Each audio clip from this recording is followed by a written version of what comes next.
কিয়ামুল লাইল অথবা রাতের নামাজের ক্ষেত্রে রাকাতের চেয়ে রাতের নামাজের মধ্যে রাসূলুল্লাহ সাল্লাল্লাহু আলাইহি ওয়াসাল্লাম সবচেয়ে গুরুত্ব দিতেন কিরাতকে, এবং রাসূলুল্লাহ সাল্লাল্লাহু আলাইহি ওয়াসাল্লাম কিরাতের মাধ্যমে সেটাকে নির্ধারণ করেছেন, রাকাতের মাধ্যমে নয়।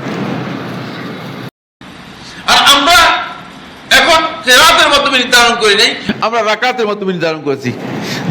দুই আয়াত তেলাওয়াত করে এক রাকাত পড়ে ফেললেই শেষ। এখানে অনেকগুলো হাদিস আমি আপনাদের সামনে নিয়ে এসেছি। এক নম্বর হাদিস আমি আপনাদেরকে পড়ে শোনাই। সে হাদিসটি রাসূলুল্লাহ সাল্লাল্লাহু আলাইহি ওয়াসাল্লামের আব্দুল্লাহ ইবনে আমরুল আস রাদিয়াল্লাহু আনহু বর্ণনা করেন। তিনি বলেন যে আল্লাহ নবী সাল্লাল্লাহু আলাইহি ওয়াসাল্লাম কানা তাকরাউ ফি কুল্লি রাকআতিন কদরা ইয়া আইয়ুহাল মুজাম্মিল। রাসূলুল্লাহ সাল্লাল্লাহু আলাইহি ওয়াসাল্লাম কখনো কখনো প্রত্যেক রাকাতে ইয়া আইয়ুহাল মুজাম্মিল অর্থাৎ সূরা মুজাম্মিল মানে এই পরিমাণ তেলাওয়াত করতেন। ওয়াহিয়া 20 আয়া, আর এটা 20 আয়াত পরিমাণ।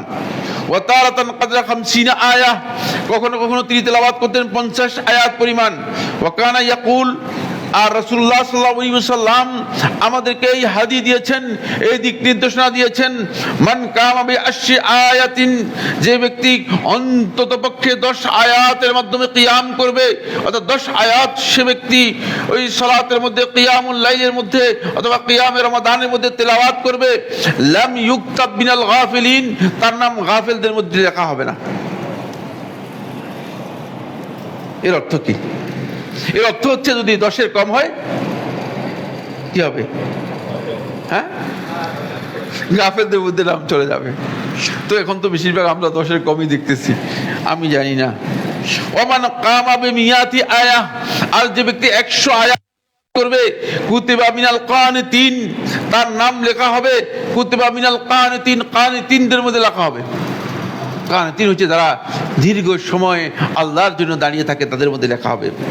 ওয়ামান ক্বারা বি আলফি আয়াতিন, যে ব্যক্তি 1000 আয়াত তেলাওয়াত করবে, কুতিবা মিনাল মুকান্তারিন, তার নাম মুকান্তারিনদের মধ্যে লেখা হবে। মুকান্তারিন হচ্ছে ওই ব্যক্তিরা যাদেরকে আল্লাহ তাআলা অর্ডের অফুরন্ত মানে অনেক দিয়েছেন। হাদিসটিকে নাসিরউদ্দিন আলবানী রাহমাতুল্লাহি আলাইহি সনদ হাদিসে জাইয়্যিদ বলেছেন। আবু দাউদের 1398 নম্বর হাদিস, ইবনে খুজাইমা 1144 নম্বর হাদিস, ইবনে হিব্বান 2572 নম্বর হাদিস, এবং সনদের দিক থেকে শেখ নাসিরউদ্দিন আলবানী রাহমাতুল্লাহি আলাইহি সহিহ বলেছেন।